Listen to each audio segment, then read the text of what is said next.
Maire mais absent, je vous laisse faire le sigle. La commune a été aux abonnés absents dans beaucoup de lieux où se jouait son avenir. Nous nous engageons à participer pleinement à toutes les assemblées intercommunales dont la commune est membre et y porter la voix de Semur-en-Auxois, la communauté de communes du Sénémurien, bien entendu, le syndicat intercommunal d'adduction d'eau potable et d'assainissement, le CIRTAPA de la vallée d'Armançon et le syndicat mixte du pays d'Auxois-Morvan, Côte-d'Orient, Saint-Paco, mais également l'école de musique en Auxois-Morvan. De nombreux services à la population s'adressent au-delà des limites communales,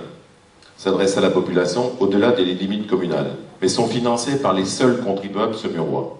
Dans un souci d'équité au niveau de notre patrimonial cantonal, nous proposerons au cours du mandat une évolution des périmètres de compétences de la communauté de communes pour l'école de musique, l'office du sport, le centre social, l'office du tourisme, la garderie et la restauration scolaire.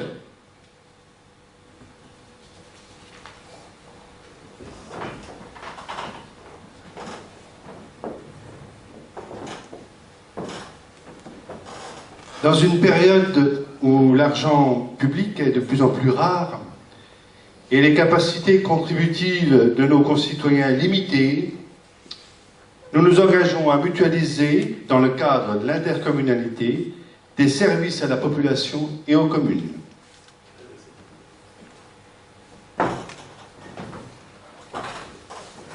Au cours de la dernière réunion budgétaire de la communauté de communes, il a été décidé, sans débat réel, de créer une société publique locale pour porter le dossier d'aménagement d'une zone d'activité à la sortie d'autoroute de Bière-les-Murs.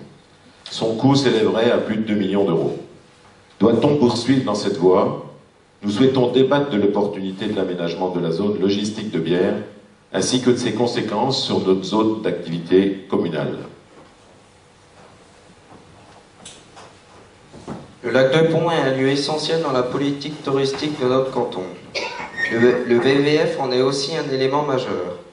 Nous proposons de profiter de la vidange décennale du lac de Pont pour pousser à la réalisation des investissements nécessaires à une meilleure exploitation touristique, halieutique et sportive, respectueuse de l'environnement. Enfin, dernière action de cet engagement, l'aménagement concerté avec les autres communes du territoire est une nécessité. Déjà pour une raison financière, mais aussi si l'on veut pouvoir peser par rapport aux autres collectivités plus importantes que les nôtres. Définir ensemble les lieux de développement, l'implantation et la coordination des services à la population, traiter de la problématique des transports non polluants. C'est l'initiative que nous devons prendre dans l'intercommunalité avec un schéma de cohérence territoriale sur l'ensemble de l'Auxois.